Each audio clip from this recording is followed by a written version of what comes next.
Hi అండి. ముందు వీడియోలో ఈ బ్లౌజు లైనింగ్ క్లాత్ మీద అదే ఒరిజినల్ క్లాత్ పెట్టి లైనింగ్ క్లాత్ సో ఎలా కట్ చేయాలో చెప్పాను కదా. చాలామంది రిక్వెస్ట్ చేశారన్నమాట ఈ బ్లౌజ్ కటింగ్ చూపించమని. సో నేనైతే ఇప్పుడు హ్యాండ్స్ బ్యాక్ పార్ట్ చూపిస్తానండి.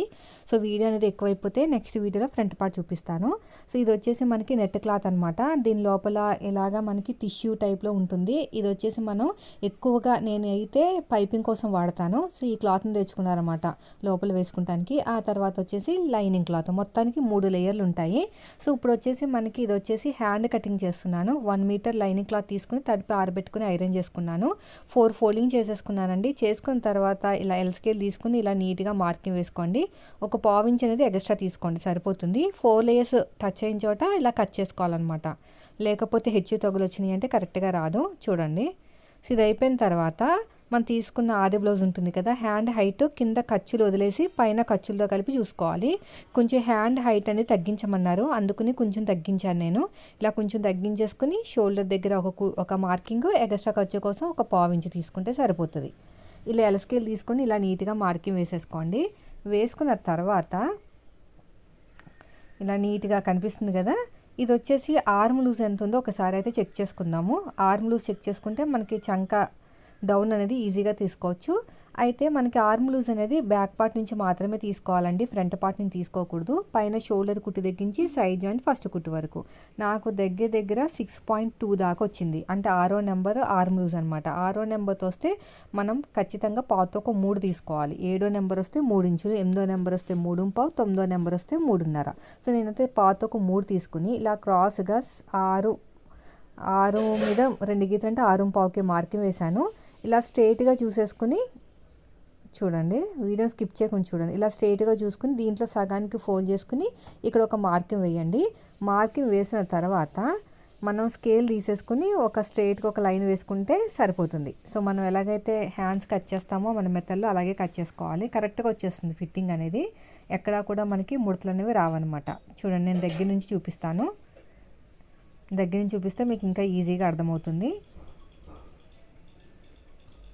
ఇలాగా స్ట్రైట్గా ఒక లైన్ అయితే వేసేసుకోవాలి. స్ట్రైట్గా ఒక లైన్ వేసేసుకోండి. ఇలాగా చూడండి, ఇక్కడ పాతొక్క 3కి ఇచ్చాం కదా మార్కింగ్. ఇలా స్ట్రైట్గా మార్కింగ్ వేసుకొని ఇక్కడ కార్నర్ దగ్గర నుంచి 1.5కి మార్కింగ్ వేసుకున్నా పర్లేదు, 1.5 కన్నా కొంచెం తక్కువ తీసుకున్నా పర్లేదు. 6వ నెంబర్ కాబట్టి 1.5 కన్నా కొంచెం తక్కువ తీసుకున్నాను. సో ఇక్కడ షోల్డర్ దగ్గర ఏ సైజు వాళ్ళకైనా 1 ఇంచే, ఈ సైజు ఆ సైజు అని ఏం లేదండి. ఏ సైజు వాళ్ళకైనా 1 ఇంచ్ తీసేసుకుని ఈ రెండింటిని టచ్ చేస్తే ఇలా మార్కింగ్ వేసుకోండి. మళ్ళీ ఇలా తిప్పేసుకుని మళ్ళీ మార్కింగ్ వేసుకోండి. అంటే ఆర్మ్ లూజ్ వరకు టచ్ అయ్యేటట్టు మార్కింగ్ వేసుకోండి. ఇది బ్యాక్ పార్ట్ కర్వ్ అనమాట, చాలా బాగా వచ్చేస్తుంది. తర్వాత వచ్చేసి ఇక్కడ ప్లస్ గుర్తులా వచ్చింది కదా, ఇక్కడ ఒక 1/2 ఇంచ్ లోతు తీసుకోవాలి. ఆర్మ్ లూజ్ దగ్గర నుంచి మన వైపుకి 1 ఇంచ్కి మార్కింగ్ వేసుకోండి. సో అలా వేయటం వల్ల మనకి ఏంటంటే కర్వ్ షేప్ అనేది పర్ఫెక్ట్గా వస్తుంది. ఏ సైజు వాళ్ళకైనా అంతేనండి, మళ్ళీ చిన్న సైజు పెద్ద సైజు అని ఏం లేదు.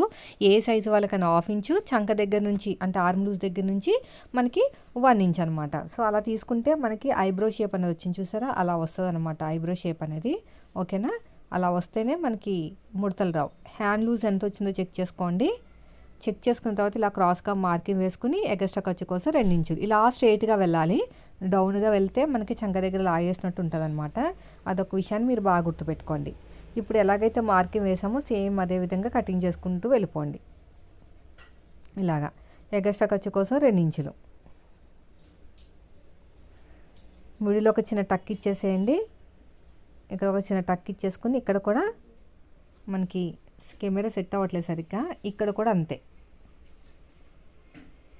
చూడండి, ఇక్కడ చిన్న టక్ ఇచ్చేసేయండి.